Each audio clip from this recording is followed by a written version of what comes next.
gentlemen, welcome back to Doctor Who Reviews. This week, we are discussing the Series 7 episode, Dinosaurs, on a Spaceship. That's literally how they say it in the episode. Okay, when they drop the title. So I didn't realize that this was Doctor Who Reviews. I thought that we were reviewing Jurassic Park Chaos Theory. I appreciate the gag already. And... so it begins. And so it begins. To discuss it, I'm joined by my three co-hosts. One of whom is not Frezno because they're away at the moment in the anime den. Pray for their soul. Pray for them. Firstly, to my virtual right, but not politically. The SAS levels are turned up to maximum. It's Concrete Usurper, better known as Cat. And like my soul, it's none. None more black. Poetry. Bars. Bars and you could hear fire. Me snapping. I would do that but I can't. Bars and fire, which are not a good combination. I mean, we all know the bar on fire. Can't melt slow beams, so it's fine.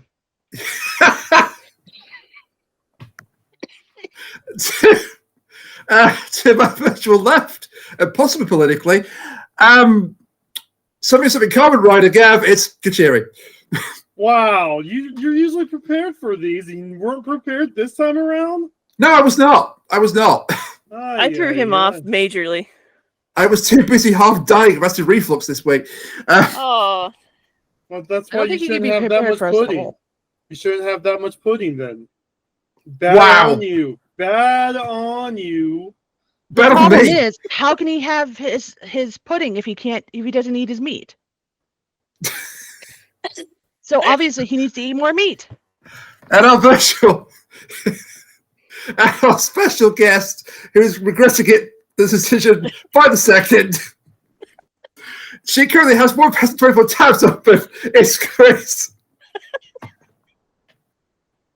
Yes. That's not a joke. She really has got anything more than tabs open. She really has got 1,024 tabs open right now. She has more tabs than all the emails.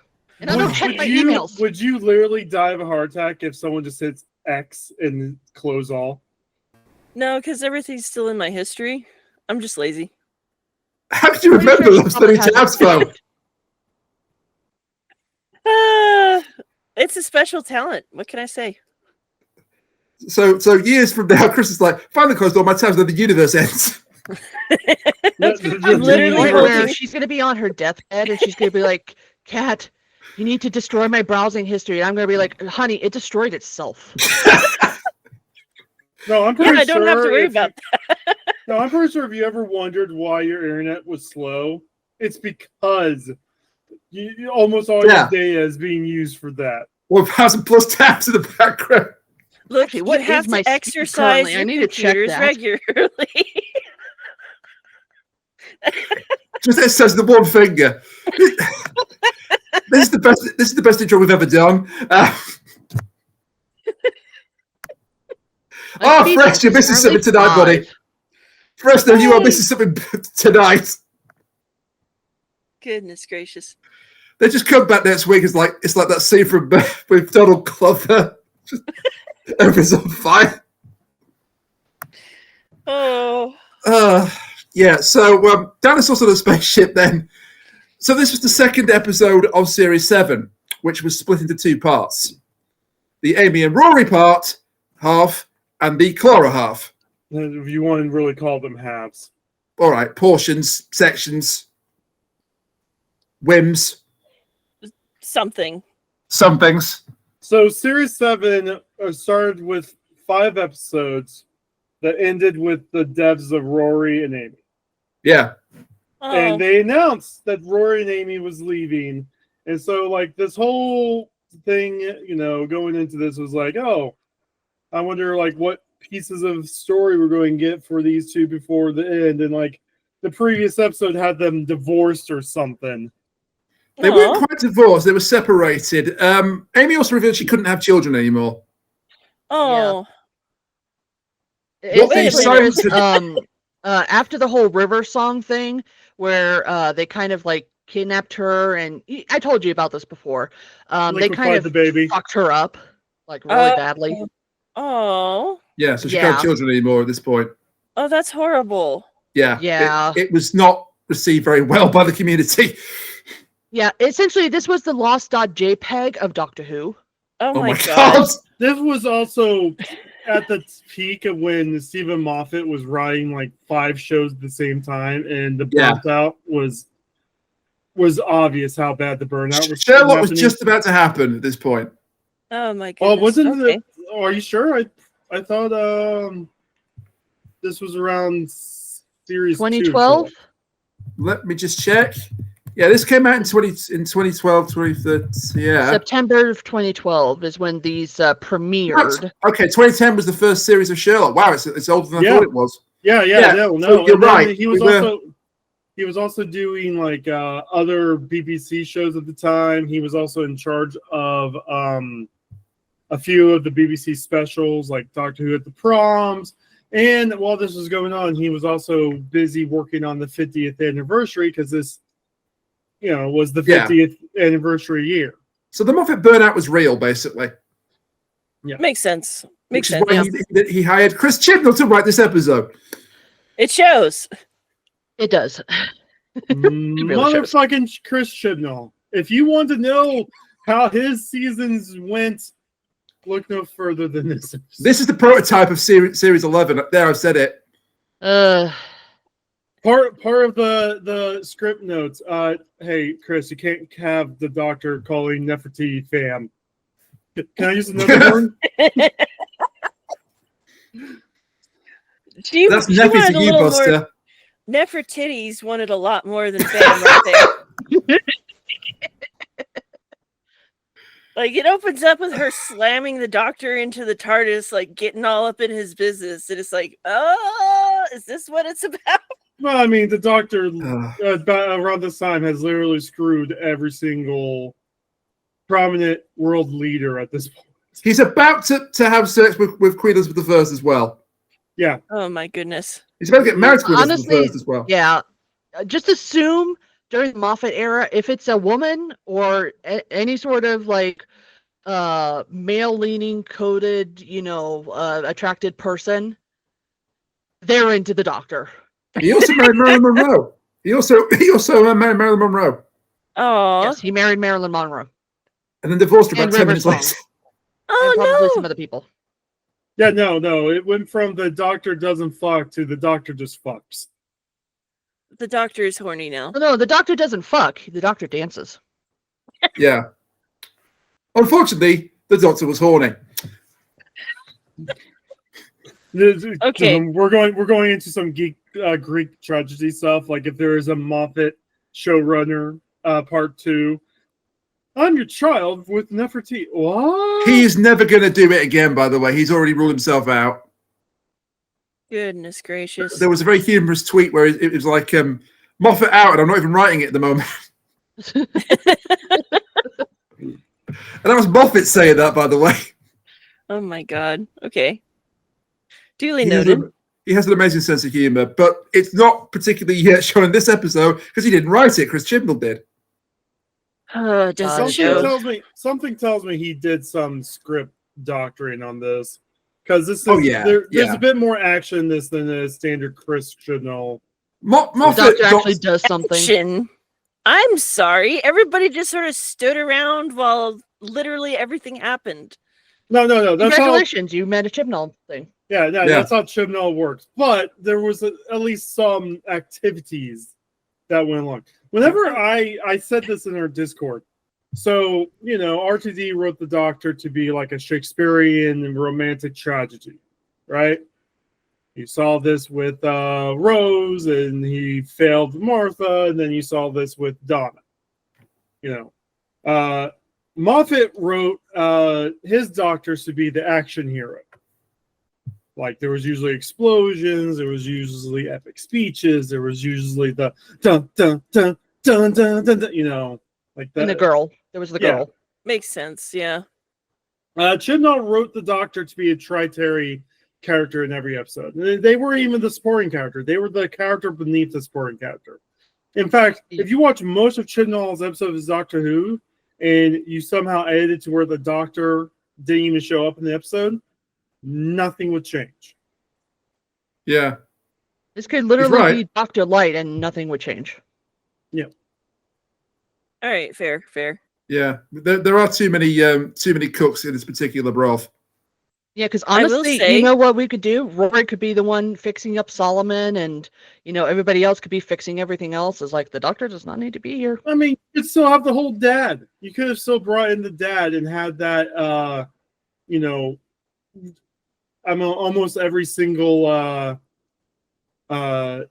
companions has had a moment where the parents go, "Don't you dare kill my child!" Don't we could have had this version of it, Yeah. Fair. How Well, you dare brought him you up. touch my child? Yeah, but you brought him up, Brian Williams. Don't you talk to my son or my son's son? Don't talk to me and my large dinosaur son ever again. This honestly, it was a little fun because it's like Mr. Weasley rides a dinosaur. Mr. Weasley, yes. But still doesn't know what the function of a rubber duck. Father Brown changes the light bulb.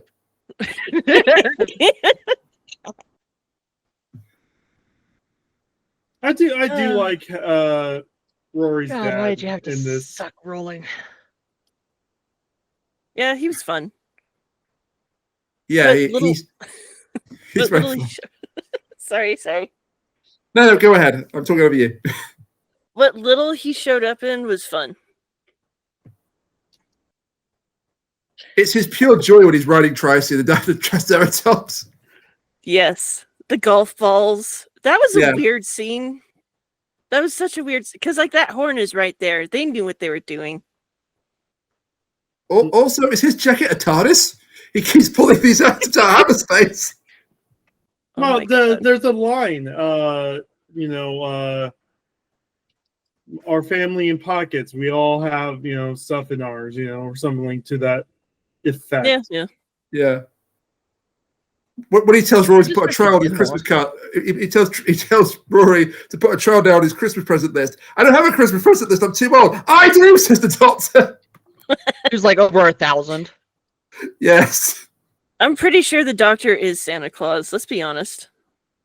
No. It's canon. Santa Claus, cat. Motherfucking Santa! Yes, that character is actually. Well, you say it's canon, but he was actually in a dream, but still. Yeah, technically Santa Claus is a dream crab. A dream crab. Okay. Yeah, don't ask. He's an hallucination caused by a dream crab, but close enough. All right, sure. Let's go. He's not the actual with that. crab. Yeah, moving swiftly Nod on. and just say, yeah, that makes sense. Wait, And wait, it probably that makes does. sense now. It's Santa Claus. Oh my God.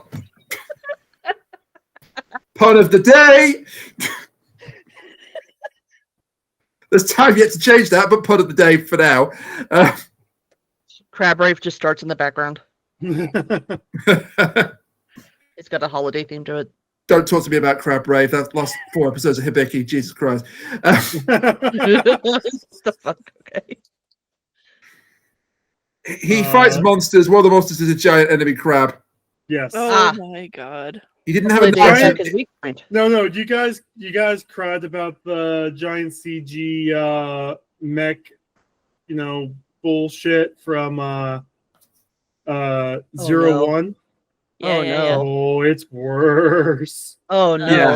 But we're not allowed to talk about that anymore. We decided as a collective we're not criticizing the CGI anymore. No, It's we just spent too- we spent the entire last podcast criticizing it. I'm sorry. We Yeah, broke that rule. the swear jar, the CGI swear jar is full, so the CGI here is a lot better at least. It's passable.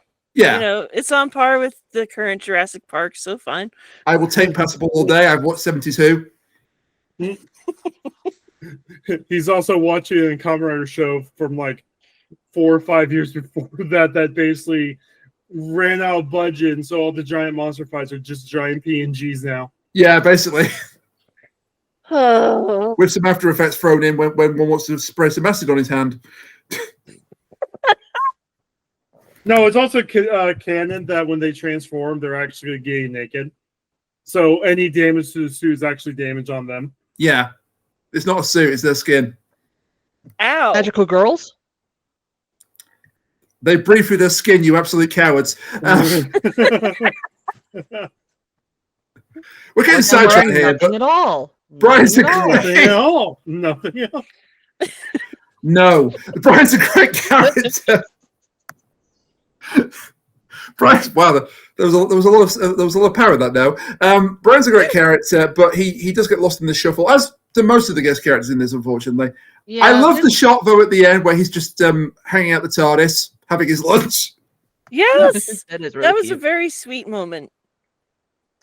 And I do like that he's not like standard parents of comparison. It's like, you need to come home right now and stop traveling with his doctors. Like, no, I'm just going to hang out the TARDIS. No, it triggers like it's just a throwaway line, but all it is the store and golf. That's all he ever travels to. Now, we see in the end of the episode that he's traveling. He's seeing all the over the world. He's adding stickers that I am here. Yeah.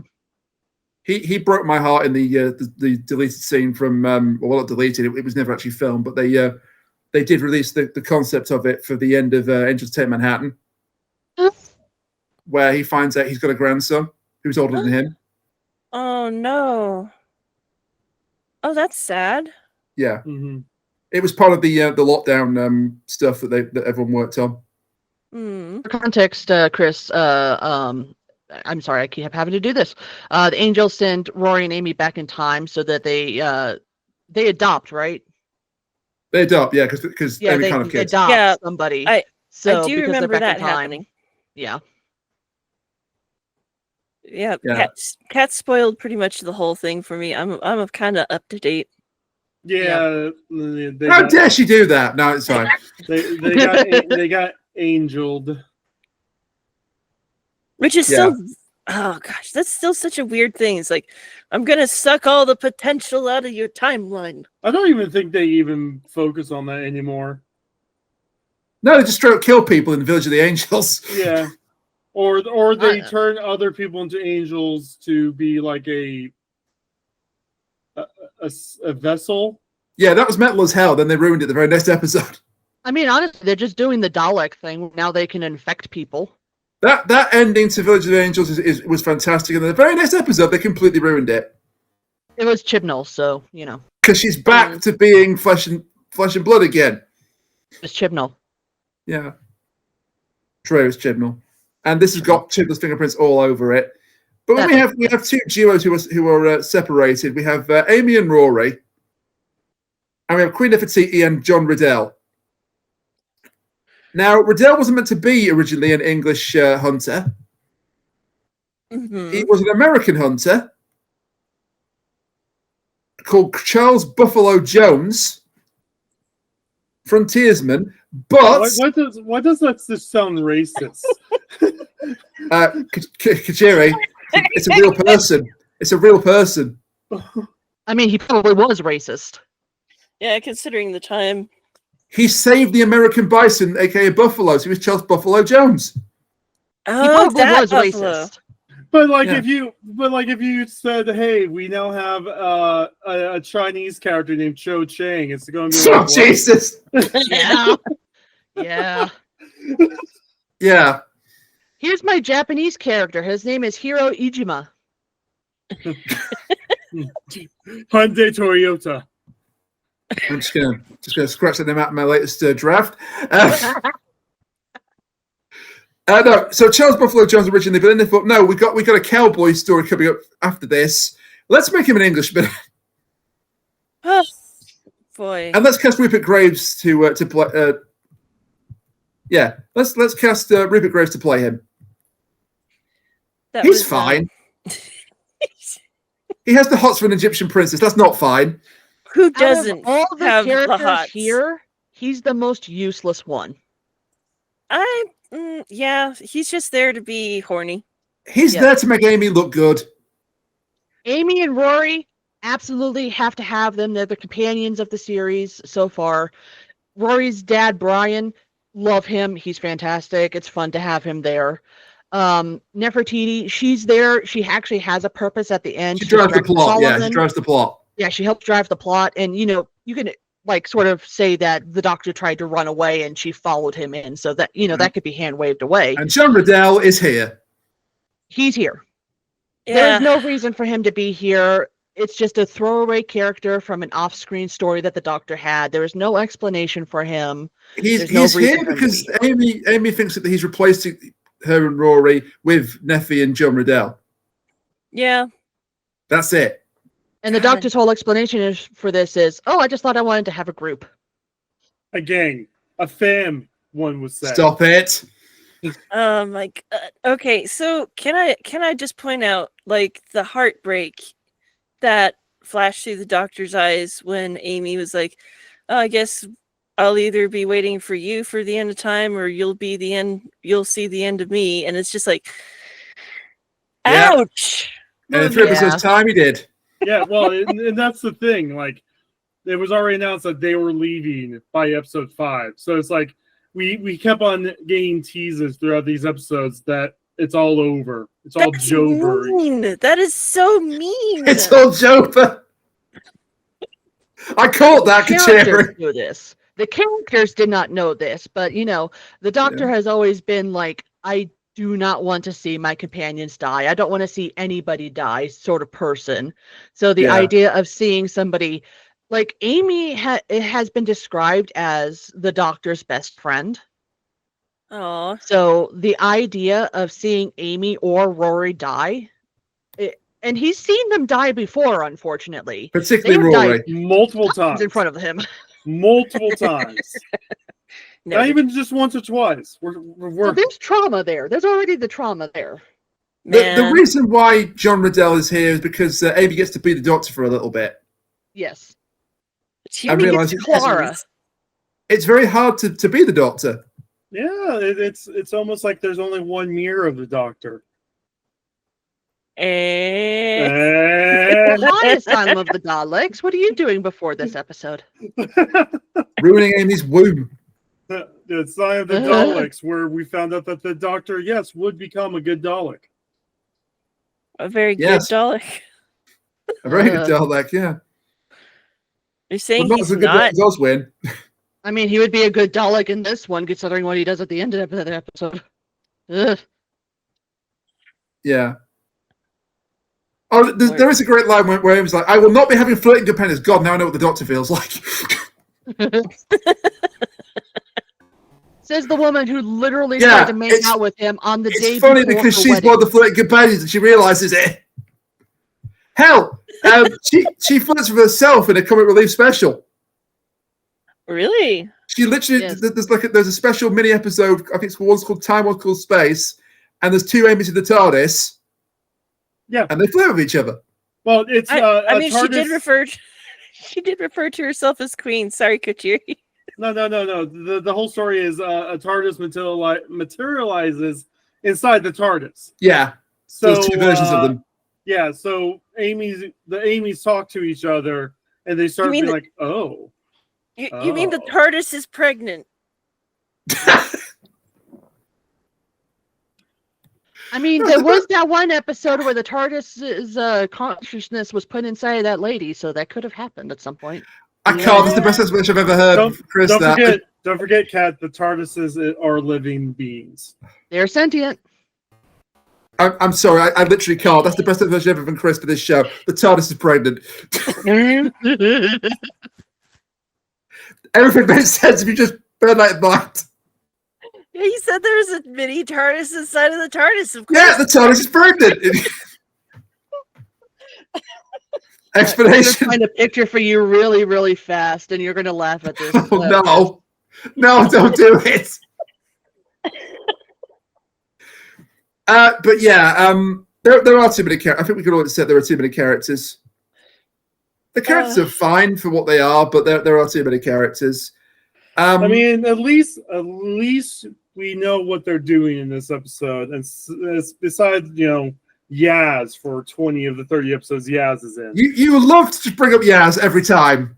Because We do Chibnall. if I don't bring up Yaz, then do we even know she was actually a companion? Oh my god! But you're obsessed with her. There you go, Chris. The mini TARDIS. You mind sharing Or that a with? mini Oh TARDIS, yes, actually. yes. One of the best episodes of Series 8. I love it. Wait, don't you have it hanging off of your fan? No, even better. Hang on, let me get you the next image. Yeah, Or one with of the him next inside. images. Him inside it, tidy. Oh no, even better. No, he's not even Yes. tiny. He's full size. So Yeah, he's full size. Picture. The doctor comes forward to talk to the hand. You guys couldn't hear it on the microphone. I heard Chris yelling from her room, "What the fuck?" She's not wrong. She's forgot she has her own room and her own microphone, but she's not wrong.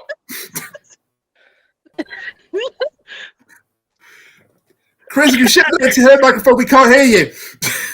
For those who are unaware, what I'm showing her is images from Flatline where the TARDIS has I'll be been linking them. I'll be slowly linking them. Don't worry about that. I mean, Somebody has had to have edited that so that it's a certain other body part rather than the hand. Oh God! We leave that to Rule 34. I don't know if it's you Rule really wanna 34. know, there's some images of the Doctor's face peering out of the doors. So Yeah, his eye. There it is. Yeah, that's it. Oh my god. but yeah, the entire episode, the TARDIS is slowly shrinking and the Doctor's kind of trapped in there. I'm glad that for once I'm not the one having problems with trying to present images on Google Meets. Oh my god. And now we Chris come is full gonna come back circle. to this and be like, "I'm here for the Clara posting, but what the fuck?" Yes. Look, it doesn't look like it, I'm sure, from those images, but that's a very good episode, seriously. well, I am so happy we're getting all of our Clara talking out of this on this stream. In this Well, Fred's podcast. not here, yeah. Yeah, we'll never Yeah. talk about Clara ever again. Never Until we have to cover more again. Series 7 episodes with Clara in them. Oh my goodness.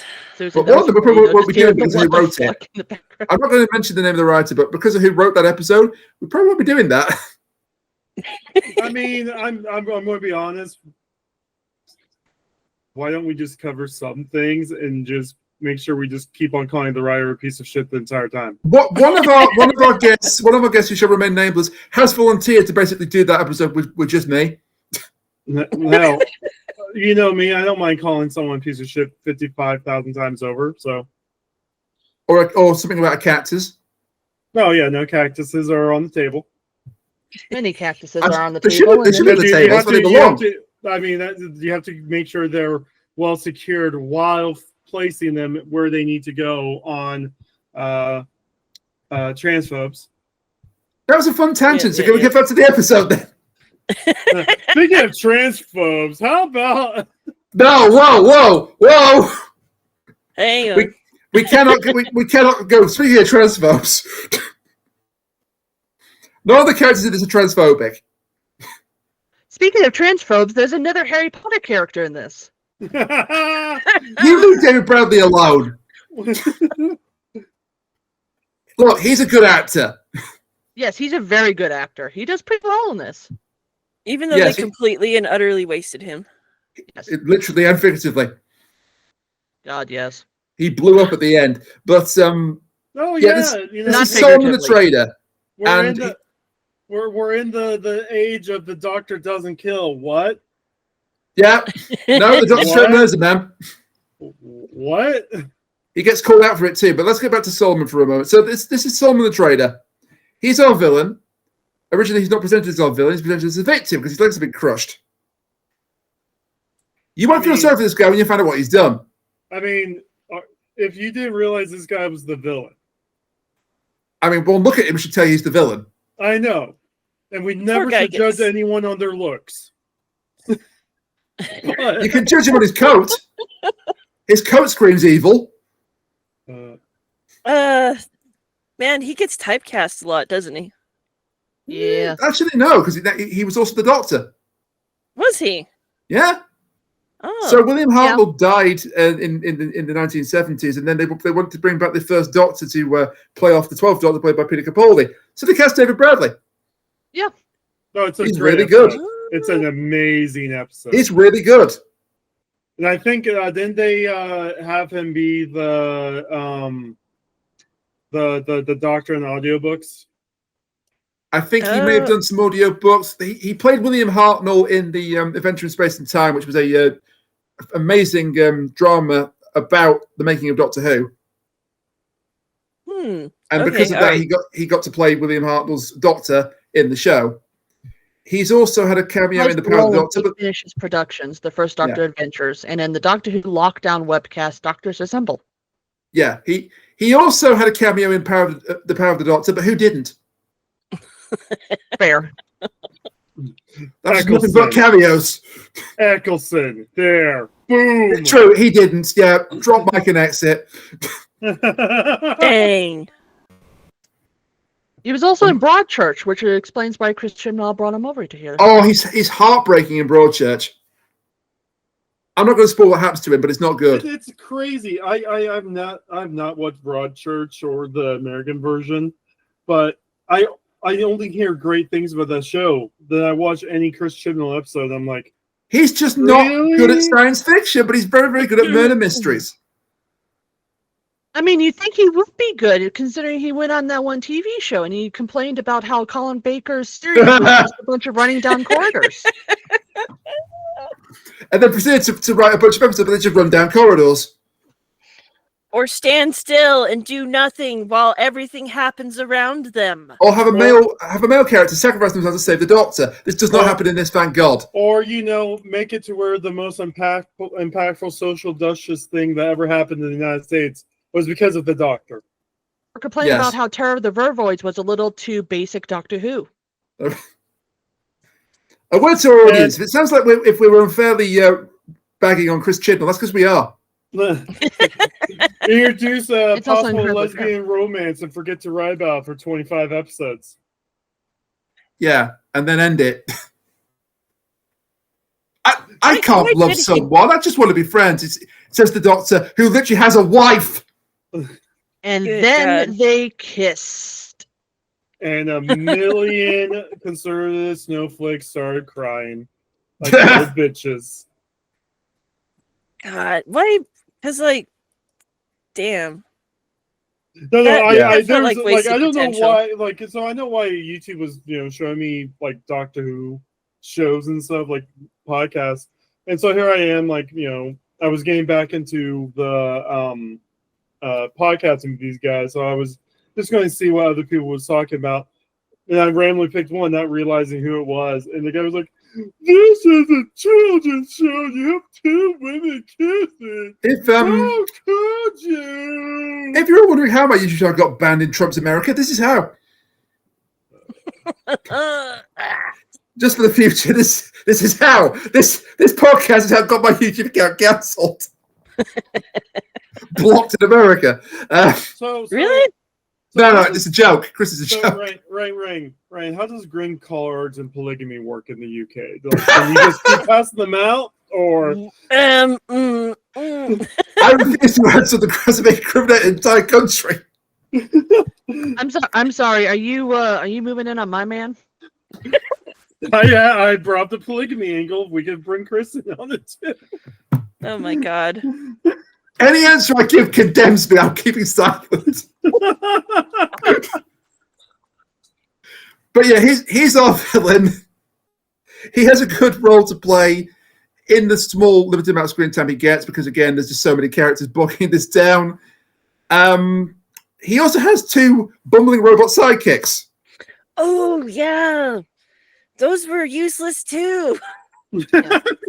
This is what pisses me off the most about this episode. This is like a lot of Chris Chibnall's ideas. This is genuinely a good idea. Yeah. This is a Silurian arc filled with dinosaurs where they saw the writing on the wall. They went out into space in order to try to save as many dinosaurs as they could. And while they were out there, they were invaded by a essentially a pirate ship where he saw something that he wanted.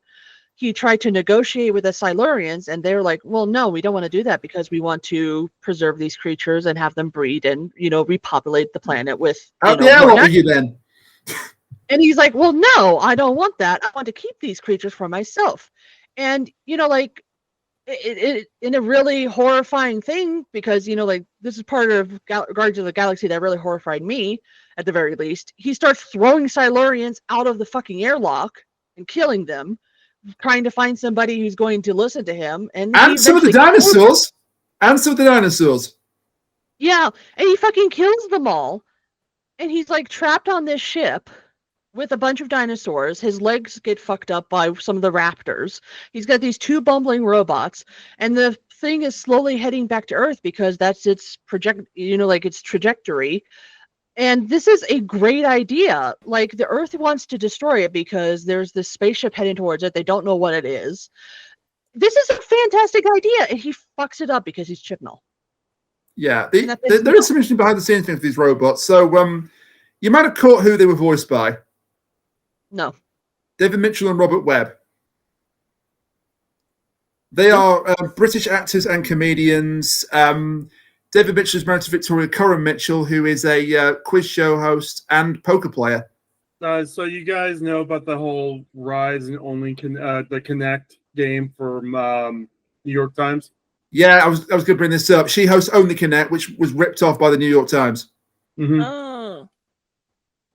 They have a round in the Only Connect, which is a quiz that I watch every year, and they have a round called the Connect. Yeah, they have a round called the Connecting Wall, and New York Times Connections quiz completely rips it off. Not even acknowledging where they got it from. No. And they have not responded to any of the posts made by the crew of Only Connect. Yeah, I mean, Victoria Coren Mitchell took it on the chin, but the actual people that made this show were not happy. Okay, David Mitchell, I know. Robert Webb, he's not been in that too many things. They were never being a comedy duo. Though. Yeah, they were never being a comedy duo. They appeared in a show called Peep Show together. Then they had a That Mitchell and Webb look. That Are We the Baddies thing. That's David Mitchell. Oh. No, yeah, David Mitchell, I know. I've seen him before. Yeah, but what was in that sketch the too? Big Fat Game Show, or whatever it's called. I forget what it is. And I've seen Big him. Fat Quiz of the Year. Big Fat Quiz of the Year, yeah. David Mitchell's a very, very funny guy.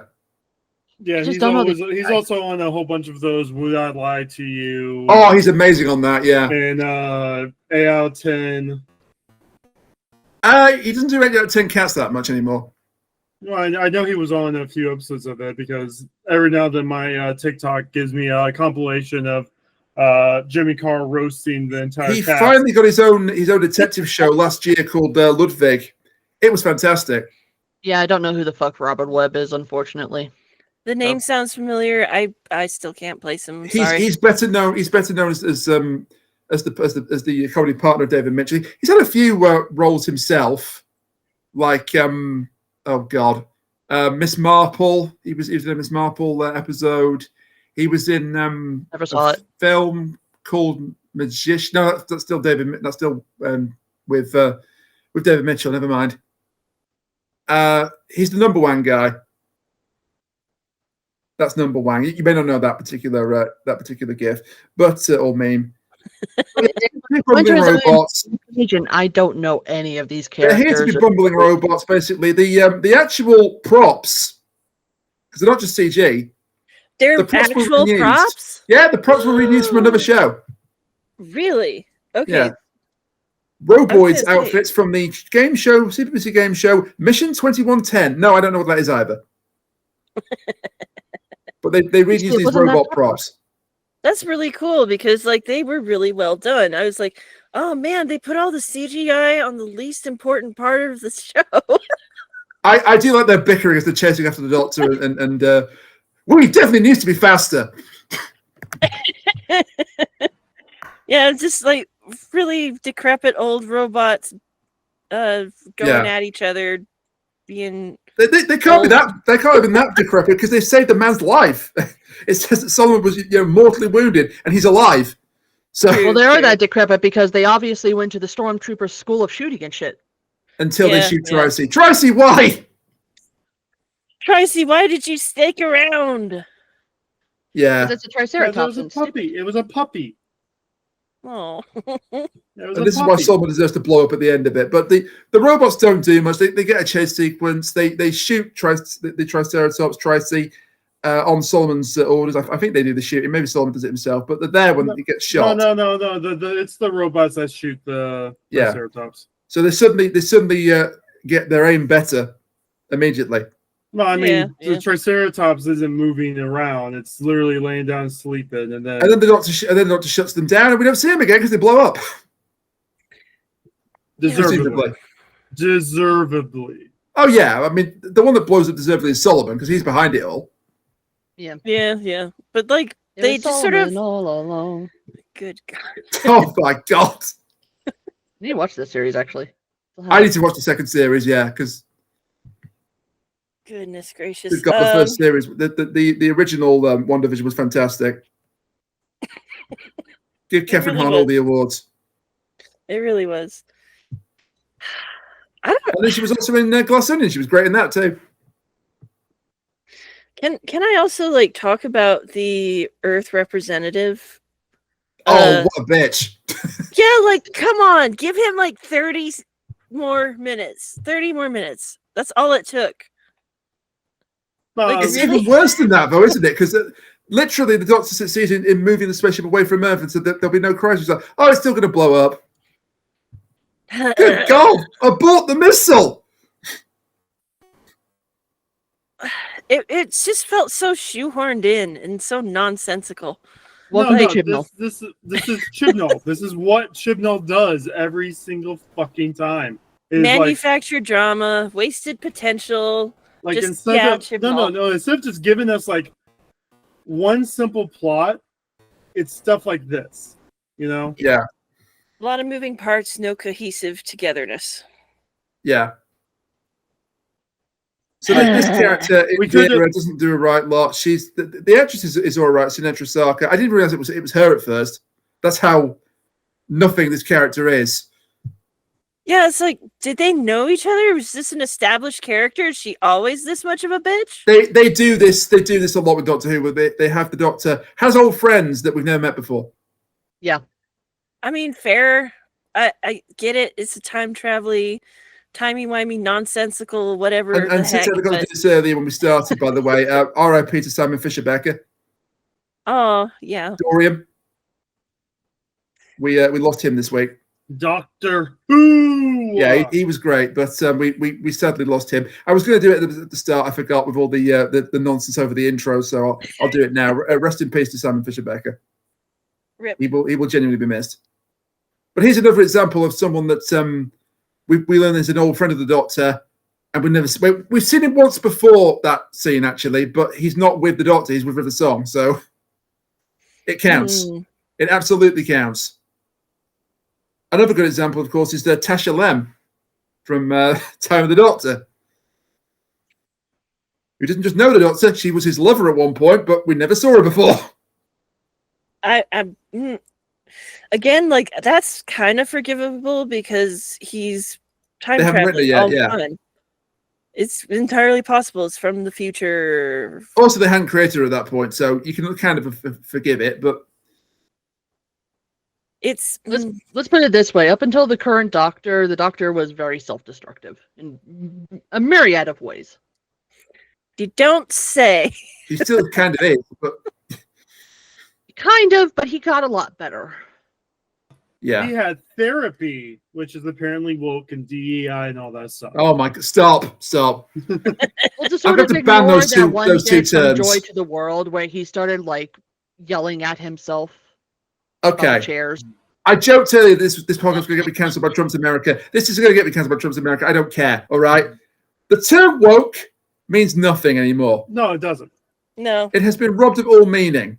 No, it does mean something. It means, oh, I'm bigoted and I'm hateful and I hate this thing No, because no. it's not cis white. No, it means even more than that. It means, hey, I'm saying this because I can't say the N word. Yeah, pretty Yeah. much. As Yeah. for DEI, or didn't earn it, as some people are calling it, look, I'm all for people being judged on a meritocracy, okay? But that doesn't mean you go the other end of the spectrum. It's like, oh, everyone that's not white doesn't get in. That's not how it works. You're So just when- reversing it. Hey, So when does- Trump administration, isn't your PR specialist the one who keeps talking to all the reporters and stuff a woman? That's DEI. Hey, don't we have an unelected, un-American, African person destroying Yeah. all of Running our down- agencies yeah. right now? I was wondering when he'd get brought up, but Didn't you just elect a person of color as the new head of the FBI? That's DEI. is that a person? Is he a person of color? Kesh He's a Patel, person yeah. of color. Yeah. You know, and like it drives me insane because like, oh, everybody should get in on merit. Define merit. What is merit? Yeah. Is it a college education? Does that mean we have to go back to sucking the dicks of professors? What is it? What's merit? Well, madam, I can tell you right now what merit means to them. Merit means either A, you give something to them like money or some sort of material worth, or B, you're white. Bitch, Yeah, that's they- called a bribe. they have ruined the classical idea of the meritocracy, which was not to do with that at all. It was basically the best person got the job, and now it's not. Chris, what do you think lobbying is? Lobbying is just a fancy bribe. Yeah. Lobbying is a fancy bribe. That's such a Speaking of bribing, can we talk about that line? Oh, I can give you whatever you want. Oh, did the Silurians beg for mercy? Yeah. man. That was cold, ice cold, but He deserved. can be. He can be cold. But don't forget, he doesn't kill. Oh no. Yeah. Just like The doctor could, doesn't use emotion. guns. one could In say fact, this. Amy this actually says earlier in this episode, oh, the doctor wouldn't like those guns when Riddell picks up the gun. oh my god! I just realised something. By the way, Indira from the Indian Space Agency. Mm-hmm. Remove R from Indira. Chibnall. Wait a second.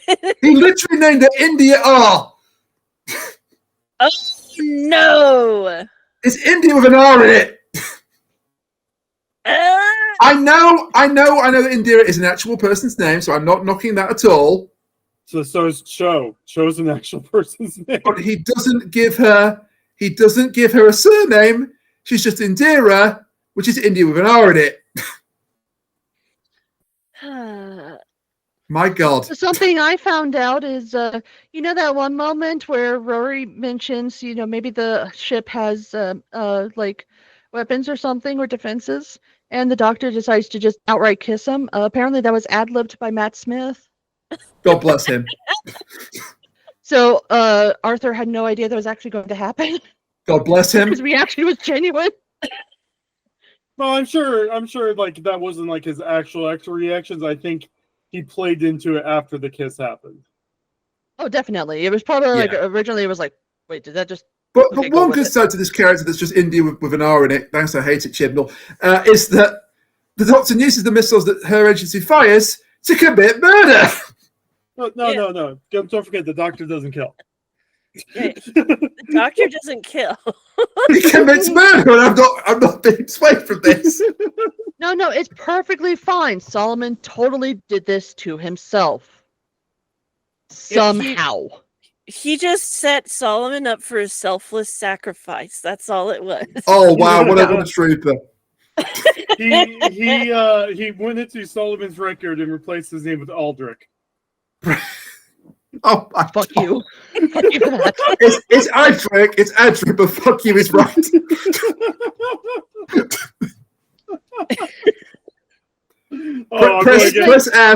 Press F to pay respect to Solomon.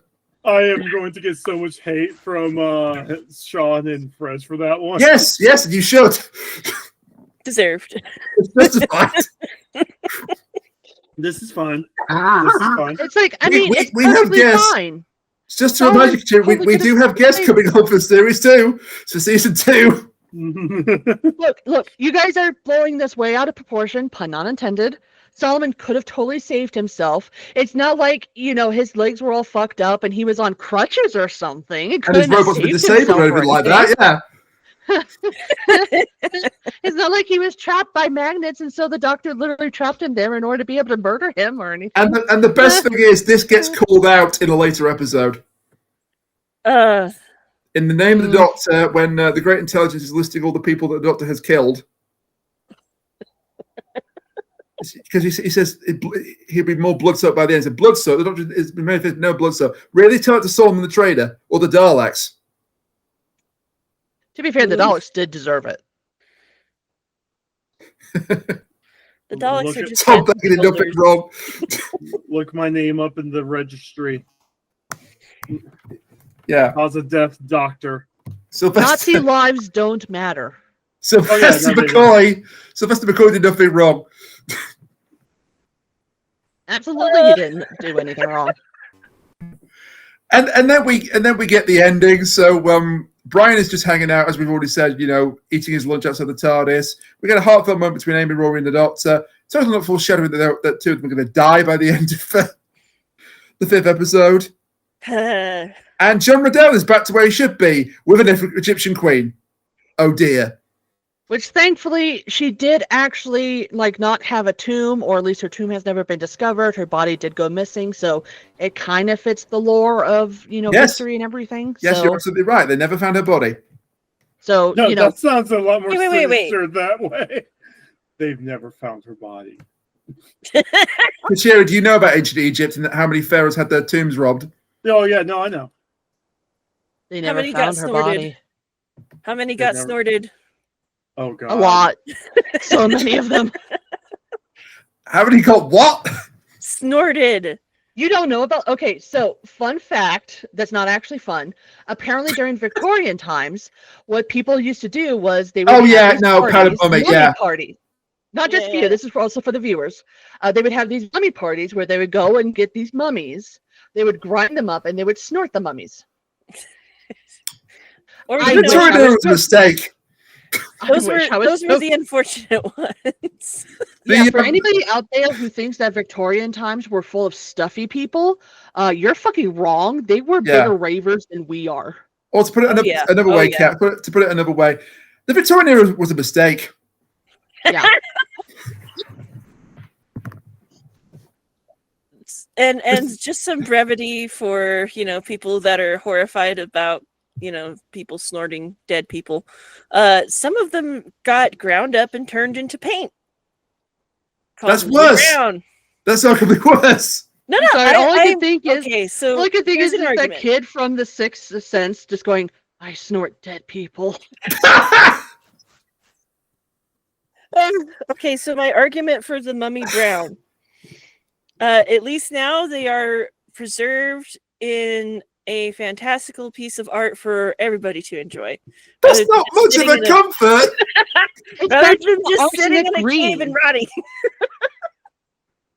Yeah, but they believed that without a complete body, they couldn't be in the afterlife. So, look, Mummy Brown only hurt one dead body. Arsenic Green hurts everybody. I also want you to know, every single time Kris laughs, her microphone does not pick it up, but I can hear it in the background. Oh, fine. What the hell was that? And then you had cranium glass, which definitely hurts everybody. Yeah, so that's our ending, and the episode is over. So what were our overall thoughts on this, as if I couldn't already guess? It sucks.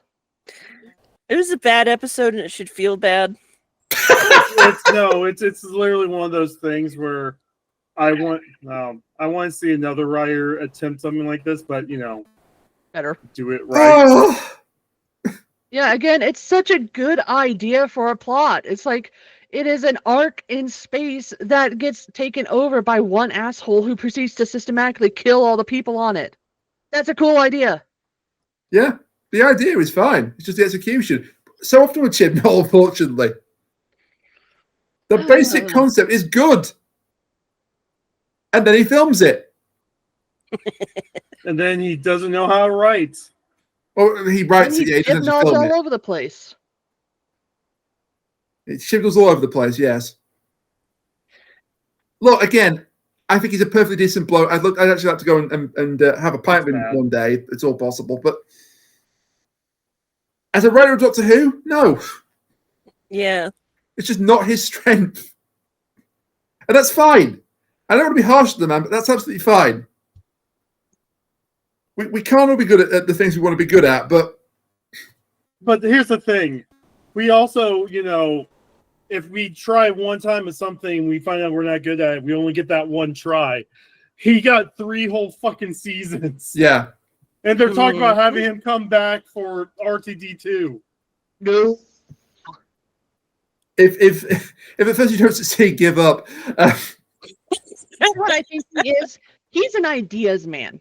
He has Yes. good ideas. The Yes. problem is he doesn't have the capability to execute those ideas. Or he doesn't have someone sitting with him and telling him why something doesn't work. Like, again, I originally was going to do a parody of Pitch Me for this. If you haven't seen those series of YouTubes, it's a guy that basically retells a horrible movie. Yeah. And he does it in a comedic way. Like, he'll point out the plot holes and stuff like that. I was going to do a version of it like, so you got a pitch for me? Yeah, so we have Nefertiti, a hunter, and Rory's dad on a spaceship with dinosaurs on it. Oh, that sounds like we're going to get into a lot of fun. What are all the characters going to do? Next to nothing. What? It sounds like Chibnall was snoring some mummies. This is dumb. My God. That's horrifying enough as it is. Oh, and then the doctor redirects the missiles to kill the evil traitor. But what about the doctor's thing about not killing? Hey, shut up. And so we... It's literally Chibnall going la la la la la la la la. I think that's how the pitch meeting went. The actual pitch meeting went for this episode, and it got greenlit. My thoughts on this, because I didn't really give my thoughts on this. I wanted to like it. I wanted to be kind to it. It's a mess. Yeah. Yeah. It's not even you can turn your brain off and just enjoy it kind of a mess. It's just a mess. There's an idea here. There's a good idea here, but it just doesn't work. And I remember being kind of harsh on this when I first did it back in 2012 when I did my reviews on my own with occasional guests. Maybe I wasn't harsh enough back in 2012. The issue when I watch it again, I get more fond of it. I think I dislike it more. To be fair, we came off the high of Asylum of the Daleks. That wasn't a high. That wasn't a high. That was a dear God, how horrifying. Yeah, that's what I meant. That was also what the fuck. Because it was also like right before the episode released, they announced that Jenna Coleman was going to be the next companion. And so we're like, oh, that's cool. We wanted like the week later, it's series 7, episode 1. And who the lady we see almost immediately? Yeah, the first shot is Jenna Coleman's character. Yeah, as if it wasn't. Jenna Coleman trying desperately to make a souffle, and then the ending of that episode, and it's like, holy fucking shit, what are they fucking doing? Yeah, no content spoilers. Where'd you get the eggs? Yeah. Where did she get the eggs in 2025 Trump America? He said $6.5 million to make that souffle. I wasn't going to bring that up. But also, I did cess the White House Twitter account, so maybe I did bring it up as well. Chris is not aware of this, but yeah, $5 million to make that souffle. Chris is not aware of this, but I subtweeted the official White House Twitter account. Did you? Yes, I didn't get much of a response. Can't imagine why. Can't imagine why, yeah. Maybe you need to specify that you're a white cis man, and then they'll respond. Well, they can see my avatar. So, insult Israel, they'll try to deport you. They'll black bag you overnight. Hang on a minute. Deport me? You can't deport me to the States. No. They'll try though, because that's how dumb our. You can extradite me to the States, but you can't deport me. Oh my God! I'm bringing up the pro-Palestine protester who is. Yes, I know. And is, well, he had his green cancelled, so they could do that to him, which is wrong in itself. But shaking my head. I can understand not agreeing with his protest if you really believe that, but he has the right to do it. That's all I'm going to say on that, because we will go into a big pile of things. But even though Frezno was not here for this week, they did watch the episode while in the anime den, and they did leave me their own thoughts. So take it away, Frezno. Excellent. Well, I have some thoughts about that. Let's share them with this perfect screen cap. So it feels very much like a Chibnall script, but also one that, our good boy Moffat has had some dealing with, shall we say, particularly the femdom aspect of it. Amy is just an absolute girl boss in this. Queen Nefertiti is also just like men. Who fucking needs them? But yeah, that feels very Moffat. And you kind of wish Chibnall's companions were a little more fleshed out than that, because Amy is pretty cool in this, the way she hacks the thing, and she's just like, she's taking on the Doctor role, because she's like, flirting companions, I will not have flirting companions when I'm Doctor Who. That feels more Moffat than Chibnall. And it's a very strange thing with auteur theory, you can't just go, all the parts I like are Moffat, and all the parts I don't like are Chibnall. But, that does feel more like a Moffat trope than the Chibnall trope, especially when you look at his era. So, and speaking of looking at his era, hey, look at that! Chibnall was like, what?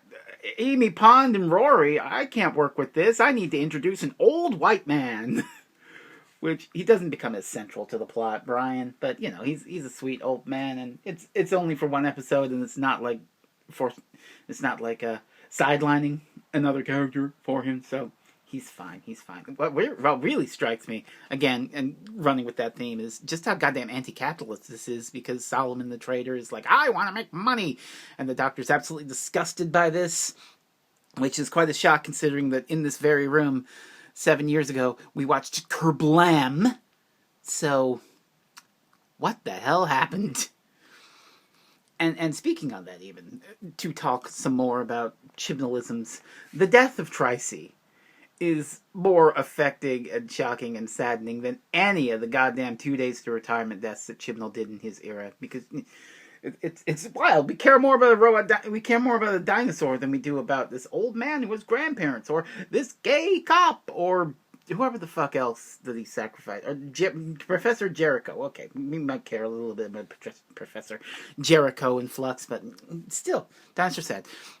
And the ending, of course, where the Doctor's like, haha, I'm gonna kill you. I have a funny little theory, a very cynical little thought in my head, because I remember there was criticism about that back when this aired, like, oh my god, Doctor Who killed a man. He killed a man in cold blood. He set missiles on him and killed him. He's a scumbag, sure, but the Doctor doesn't kill people.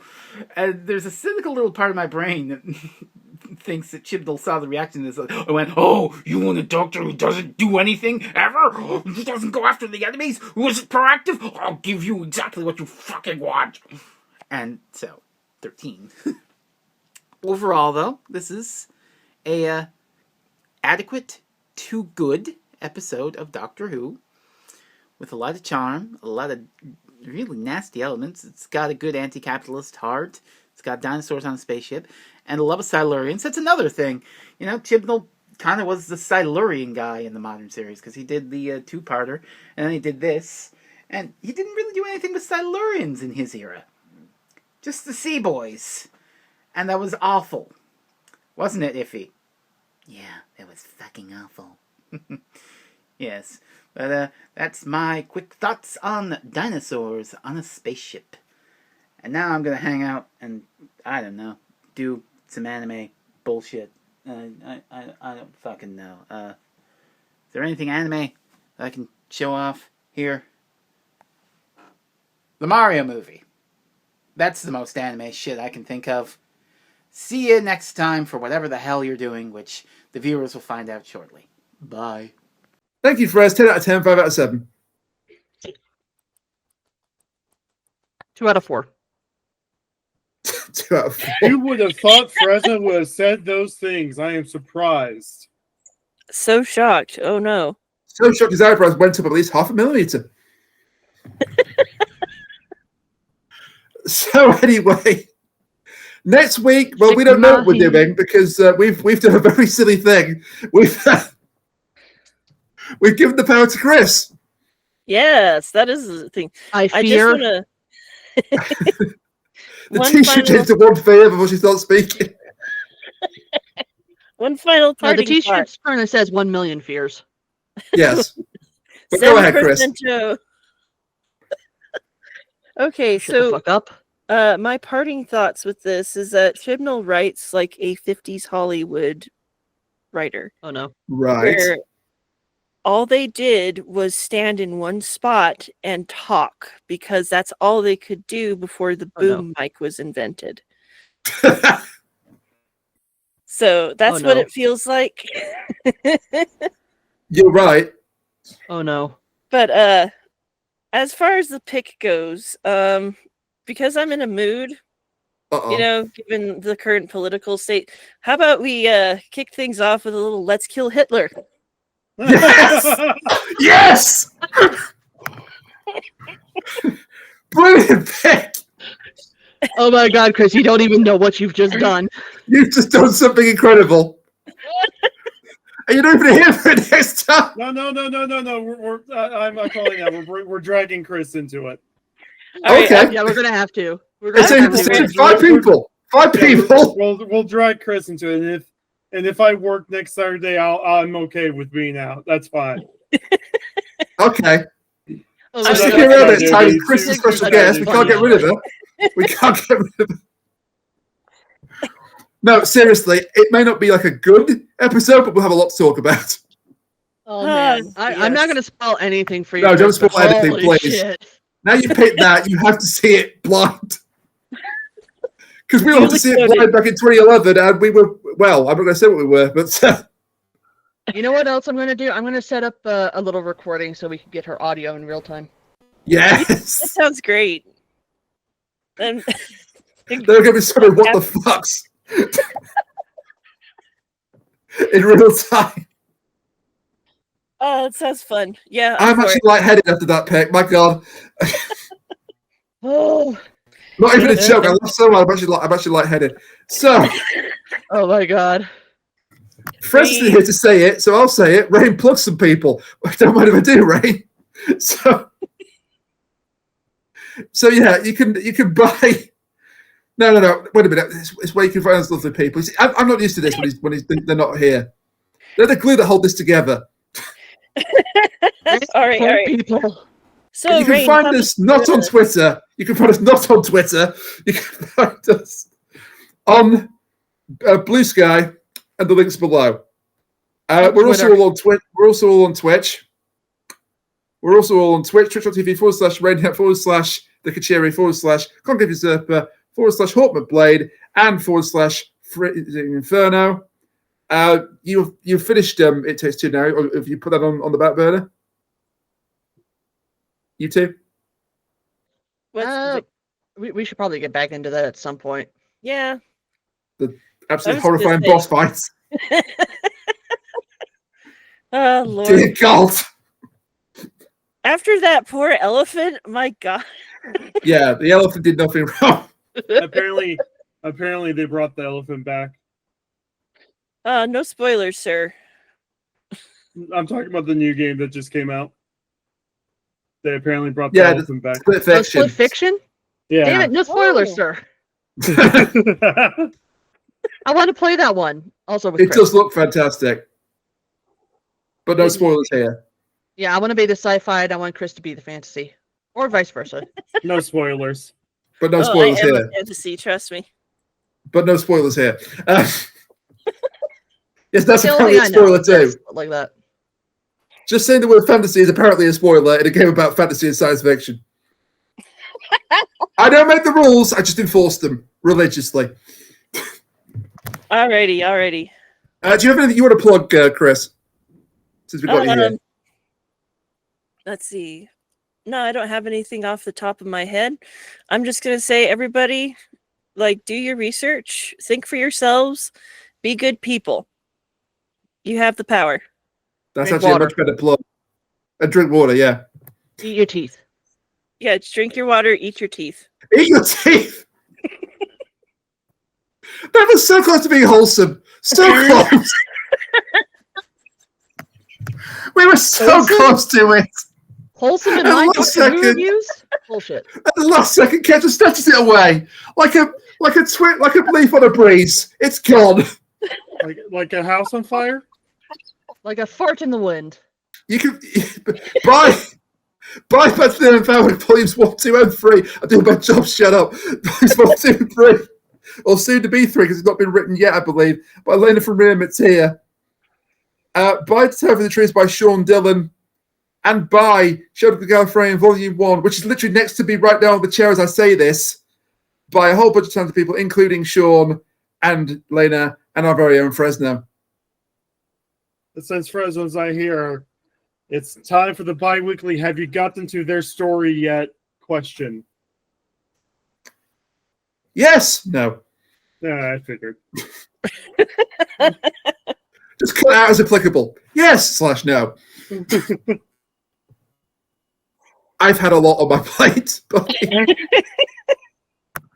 Thanks to you, I'm now doing podcasts every single weekend. You're welcome. No, I'm not welcome. The whole point of splitting the weeks was to give me less to do, not more. Now I'm watching 3 shows at once. I'm almost kind of sad You're that we had to wait loving 2 two. weeks to You're do this, loving but- 2 of the 3 shows. Yes, I won't say which one I'm not loving. Sorry, Doctor Who. No, wait. I think we've covered everything, haven't we? Pretty much, yeah. Before I have a coughing fit from laughing too hard. I've already had one. I had to mute my microphone to get it out of the recording. But before I have a coughing fit live on air, thank you to Kris for being an amazing sport and special guest. No, this was a fantastic time. I really enjoyed Jurassic Park Chaos Break or whatever the hell it's called. I love the fact you brought it up twice. It's still funny. Chaos Theory. Chaos Theory, yeah. Chaos Control. Whoa. Bit of an unexpected reference there, but I'll take it. And Or Keanu Reeves. I haven't seen Sonic 3. Is it good? Yes. No, it's so No good. spoilers. It's so No good. spoilers. Go see it. I just remember the trailer came out for that, and everyone was so excited that yes, Maria's getting shot. It's like what? We're going to see a child die in a film, yeah. If Well, it helps, no, here's the thing. They you don't actually see it. Yeah, I kind they- of gathered that it's a family film. They also don't use AK-47s like they do in the game. They Yeah. It's It's like laser guns. Blip, Yeah. bloop. yeah. She's I'm there- guessing, having not seen it, that you just hear her get shot, No, it's not even. She doesn't even get shot. or they cut away. But No. It's No. literally. spoilers, please. Yeah, you'll see. You'll see. They I've change finished slightly. Sonic Adventure 2, so I know the basic gist. But I will say they do it justice. I mean, they had Keanu Reeves play Boy Shadow. Of course, they did it justice. Yeah. That man is amazing. They did a The good Hedgehog- job. I'm not going to go into the whole story. stories of what he's done that's, like so good and wholesome, but he's done some amazing things. He is a good Keanu and Reeves, wholesome yes. person. Yeah. So is Pierce Brosnan, apparently. Please, Keanu Reeves, do not ever milkshake duck. I will die. Yeah, same with Pierce Brosnan, by the way. Pierce Brosnan. Best James Who's Bond, that? don't at me. Oh. Don't at me. Best James Bond, don't at me. Which one was he in? Goldeneye. Oh, okay. Yeah. Yeah, that's right. Okay. Perfect blend of Sean Connery and Roger He Moore. was the one in Mamma Mia, Chris. I never saw that one. Damn it. I'm trying to think of something because Chris is really bad with faces and names of actors. I He am. doesn't even I'm know so who Glenn bad. Close is. Who? What? You see I'm what sorry, I mean? who? You see what I mean? I think we're supposed to have finished this 5 minutes ago. So we'll see. We'll see next time for Let's Kill Hitler, because Chris is a genius and doesn't even realise it yet. And Chris will be joining us, and oh boy. And we'll see you next time for Let's Kill Hitler. Until then, thank you for watching, and bye for now. Right. Bye. Bye.